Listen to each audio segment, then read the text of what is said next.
Jo, këtu flet publikisht Ministri i Financave që është mediokër në ekonomi, nuk ka lidhje me ekonomikë.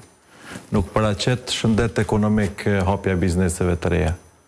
Nëse e qet hapjen e bizneseve të reja, le ta paraqet pasqyrën e punësimit nga viti 2020 në 2025 aktualisht.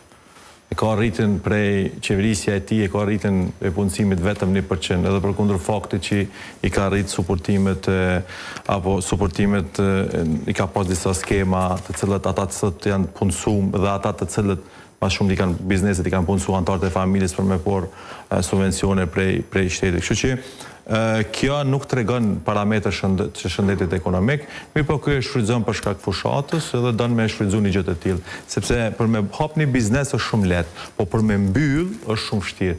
Dhe ky le ta tregon se sa biznese, që to 11.000 biznese, sa është numri të punësuarve që e ka arrit ky numrin e punësuarve, ose me marr performancën e qeverisë Kurti, le na tregon se sa është rrit punësimi. Nëse kemi rritje të madhe që edhe të personave nga Gjermania që po vinë po rrinë për me jetu këto cilësi më të mirë. Këtë indikatorët makroekonomik i ka negativ. Unë nuk e di çfarë impakti ka kjo. Mirë, po pse hapin bizneset? Hapin bizneset për shkak kërkesave të shumta, sidomos më subvencionim të shtetit, me apliku për subvencione të shtetit. Kjo është një ndër e para. Dhe e dyta, për me mbyll një biznes kërkon procedura shumë të mëdha. Ndërsa për hapjen e biznesit kërkon një procedurë shumë e thjeshtë. Dhe pikërisht për një gjë të tillë le ta qet pasqyrë reale se sa këtyre bizneseve janë pasive. Do të thonë kjo nuk paraqet rezultat real të ekonomisë së vendit, sepse raporti i fundit i Bankës Qendrore të Kosovës paraqet që 55% të kapitalit të qytetarëve të Kosovës kanë investuar jashtë në raport me vitin paraprak. Kjo i tregon që bizneset janë fokusu drejt Ballkanit Perëndimor. Një ndër destinacioni kryesor është Shqipëria, më pas Malizi, etj.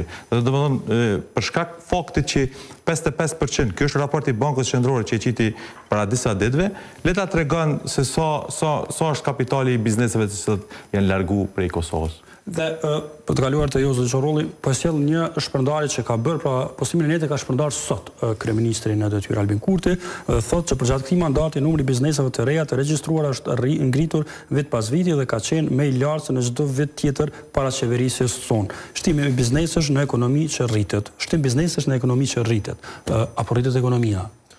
Realisht, para se të ndalëm të rritja ekonomike nuk pik prej qielli, as nuk shpikët nga shkencëtarët, ajo vjen në impakt me bizneset, me hapjen e vendet punës dhe me lirimin e fondeve shtetërore apo që ne i quajmë investimet kapitale.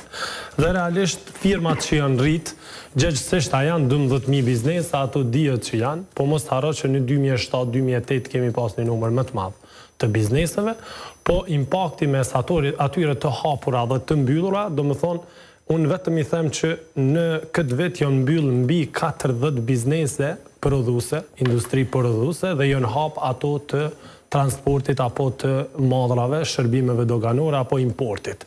Firmat që udhëheqin në hapje janë firmat për shitjen e energjisë, që gjithsesi këta i njohin edhe me emën, sepse janë të afërt me pushtetin, janë gjelltore, restorante të vogla 1 deri në 3 punëtor, janë pemishtet apo akti i fitimit të subvencioneve nga shteti në aspektin bujqësor, janë rentat për vetura, ku gjithsesi bashkëdhëtar